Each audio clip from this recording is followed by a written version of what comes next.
ഈ ഒരു കമ്മലാണ് ഉണ്ടാക്കിയെടുക്കുന്നത്. 10 മിനിറ്റിൻ്റെ ഉള്ളിൽ ഉണ്ടാക്കിയെടുക്കാൻ പറ്റും. അത്ര വലിയ മെനക്കെടുള്ള പരിപാടിയൊന്നുമല്ല.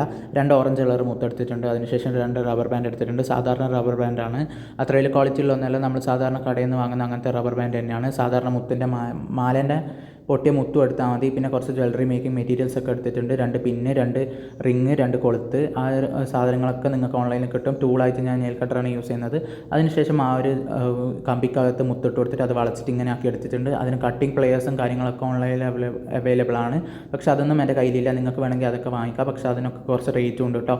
അതിനുശേഷം നമ്മൾ ഈ ഒരു റബ്ബർ ബാൻഡ് എടുത്തിട്ട് അതിൻ്റെ അകത്ത് ഈ ഒരു റിങ് ഇട്ട് കൊടുത്തിട്ട് അതിൻ്റെ അകത്ത് ഈ ഒരു മുത്ത് ഇട്ട് കൊടുക്കുന്നുണ്ട്. നമ്മൾ ഉണ്ടാക്കി വെച്ച നേരത്തെ ആ ഒരു സാധനമില്ല, ആ ഒരു ലൂപ്പ്. അതിനുശേഷം ആ ഒരു കൊളുത്ത് ഇട്ട് കൊടുത്തിട്ട് അത് ടൈറ്റ് ചെയ്യുന്നുണ്ട്. അത്രയേ ഉള്ളൂ ഇയറിംഗ് എന്ന് ചെയ്യാനുള്ള പരിപാടി. അത്ര വലിയ മെനക്കെട്ടുള്ള പരിപാടിയൊന്നുമില്ല. 5 മിനിറ്റ് 10 മിനിറ്റ് അല്ലെങ്കിൽ കൂടിപ്പോയി 12-15 മിനിറ്റ് വരെ വരുള്ളൂ. അപ്പോൾ വീഡിയോ ഇഷ്ടപ്പെട്ടാൽ ലൈക്ക് ചെയ്യുക, ഷെയർ ചെയ്യുക, സബ്സ്ക്രൈബ് ചെയ്യുക. ഇങ്ങനെയാണ് ഫൈനൽ ലുക്ക് വന്നിട്ടുള്ളത്.